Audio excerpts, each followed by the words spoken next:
Bom dia, oitavo ano, tudo bem? Vamos continuar então com a apostila nova. Peguem a apostila de vocês, página 8, tá bom? Começa lá com troca de ideias. E aí nós dando então continuidade ao conteúdo que fala sobre o realismo, né, que nós vimos que é um período que ali se desenvolve no século XIX, vem falando que neste período aconteceu um problema. Aí na página 7, fala que foi quando surgiu a fotografia. Por que um problema? Porque os artistas começaram a comparar a fotografia, além dos artistas, os críticos, a fotografia com a pintura. Eles começaram a tentar, concorrer. E aí falaram, mas se a gente agora tem a fotografia, que é muito mais fácil, que é só apertar ali e já sai a foto, eu não preciso mais de um pintor. E alguns diziam, nossa, mas a pintura é muito melhor, porque a fotografia nem é arte. Levando em conta, então, que a fotografia só foi classificada como arte lá no século XX. Tá? Então, a fotografia foi inventada em mais ou menos 1826 por um artista chamado Joseph Nicephore Niepce. E depois, só no século XX, né? Muitos anos depois, ela foi classificada como arte. Neste período, então, aqui do século XIX, era um embate. É arte? Não é arte? Precisa de fotógrafo? Não precisa de fotógrafo? O que é melhor, a pintura ou a fotografia? Então, eles ficavam aí nessa concorrência para ver quem era melhor. Tá? E aí vem falando também, aí vem trazendo uma fotografia de 1907, tá? Aí vem falando que essa fotografia em preto e branco ainda, lógico, né? Trazendo ali o cotidiano das pessoas, trazendo como se fosse ali o deck de um navio, trazendo ali um pessoal mais acima, você vê que é uma classe social superior e ali na parte de baixo como se fosse a segunda classe, né? Tem toda ali uma divisão social. E vem trazendo isso através da fotografia, que era uma novidade da época, tá bom? Com relação à fotografia, nós temos aí 3 perguntinhas para que vocês coloquem aí, pode responder na apostila ou no caderno, tanto faz, tá?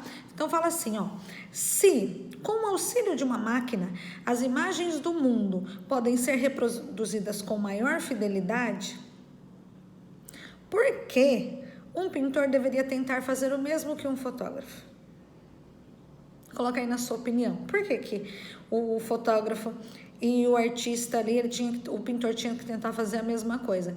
Vocês acham que se o pintor fizesse de qualquer jeito, ele ia conseguir vender? Sendo que agora a fotografia era o mais próximo da realidade possível?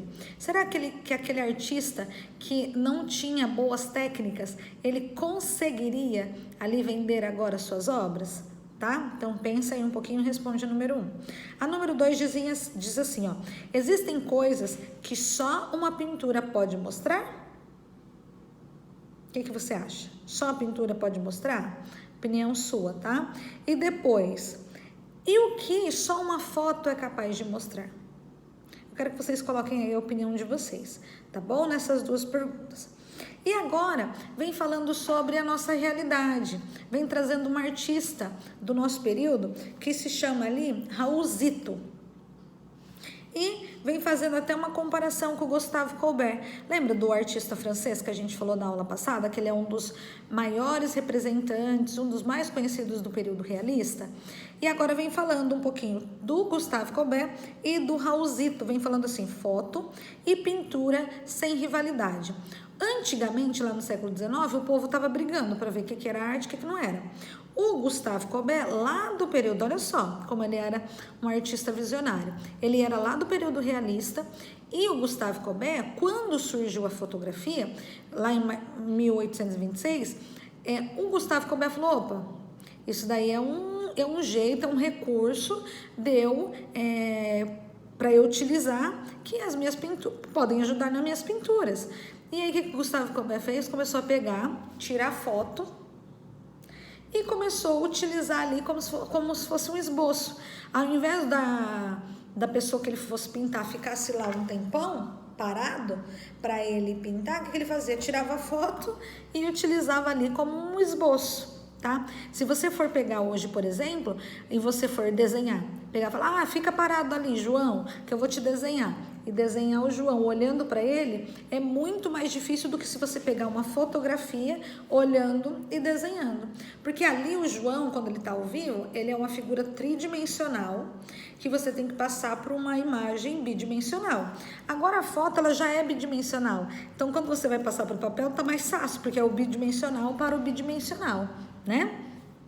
E aqui o Gustave Courbet lá, olha só, lá no realismo, que é lá no século XIX, ele já teve essa ideia. Falou, opa, para que eu ficar brigando? Essa fotografia aí vai me ajudar, tá? E aí o Gustave Courbet começou a utilizar a fotografia também como um recurso para aprimorar a pintura dele, tá bom?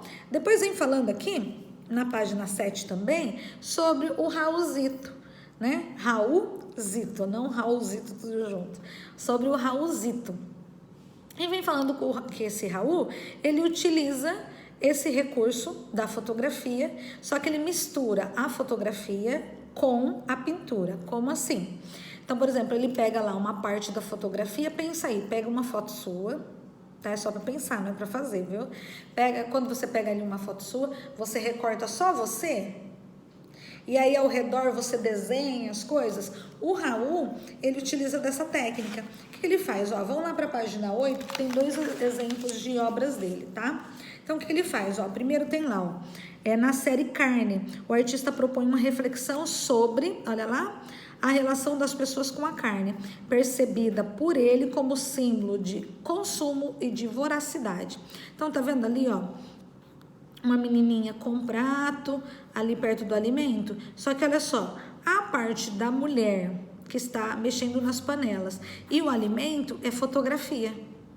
E a parte da menininha com prato é pintura. Então tá vendo que ele faz a união? Ele junta 2 imagens diferentes e faz um único desenho, tá? Então ele pega lá uma fotografia e desenha mais alguma coisa junto e ele monta, então, uma única composição. Depois ali, a mesma coisa lá, série Trabalhadores, e incentivam as pessoas, né, a ver a realidade dos trabalhadores. Tá vendo que ali também, ó, o trabalhador, ali uma geladeira ao fundo, né, ele como se fosse um maçarico ali na mão. Porém, as outras coisas ali, as linhas, o fio do maçarico, tudo pintura, tá? Então, o Raulzito, ele mistura essas 2 técnicas, a pintura junto com a fotografia, tá bom? A atividade para hoje, tá? Eu quero que vocês peguem, vão lá no Senhor Google e digitem biografia de Raulzito. E eu quero que vocês pesquisem sobre ele. Coloquem aí no caderno de vocês, tá? Manuscrito, coloca a fonte de pesquisa, como eu já expliquei para vocês, se tiver alguma coisa errada na pesquisa, eu tenho como olhar lá na fonte de pesquisa se realmente estava escrito daquele jeito. Então, pesquise e coloca a fonte. Quando vocês forem me mandar no privado, gente, não esqueçam de identificar. Tem gente que me manda foto da atividade, não coloca nome, não coloca número, não coloca série. Não tem como eu saber de quem é. Aí a pessoa manda, eu corrijo, tenho que ficar perguntando de quem é, tá? E outra coisa, gente, tira uma foto bem tiradinha. Às vezes eu tenho que falar, gente, tira outra foto, não dá para enxergar. Quando for, foca bem. Olha, essa foto tá boa, depois manda, tá bom? É menos trabalho para mim, menos trabalho para vocês, para não ter que ficar tirando tantas fotos. Beleza? Então, essa atividade, eu quero que vocês pesquisem. Vocês têm até quarta-feira para me mandar, tá bom? Então, hoje é dia 18, vocês podem me mandar até dia 20 pelo WhatsApp no privado, tá? Tirem foto direitinho. Então, Vanessa, eu tô pesquisando ainda, porque qual que é a questão da pesquisa? Não necessariamente você pode entrar lá e no primeiro site você já pega tudo. Não, pega um pouquinho de um site, um pouquinho do outro site, junta tudo, no final você coloca as fontes que você pesquisou. Eu pesquisei em 2 sites, coloca lá o nome dos 2 sites, tá?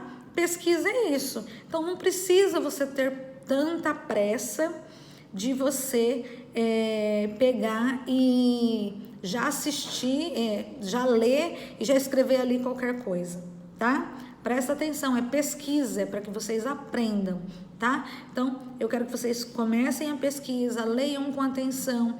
Ah, posso escrever com as minhas palavras? Claro, melhor ainda, tá? Então, vocês têm que me mandar até quarta-feira pelo WhatsApp no privado, beleza? Qualquer coisa, tô por aqui, pergunta, tira dúvida, tá? E fica de olho aí ao período de entrega. Não adianta ficar me mandando atividade depois, tá? Mesmo que eu anoto que você entregou atrasado, igual na sala de aula, tá? Se o prazo é quarta-feira até 12h30, a gente tem 2 aulas. Se organiza, tá? Depois deixa acumular e não consegue acompanhar as atividades, beleza? Fica atento. Gente, beijo, fica com Deus e até a próxima. Tchau, tchau.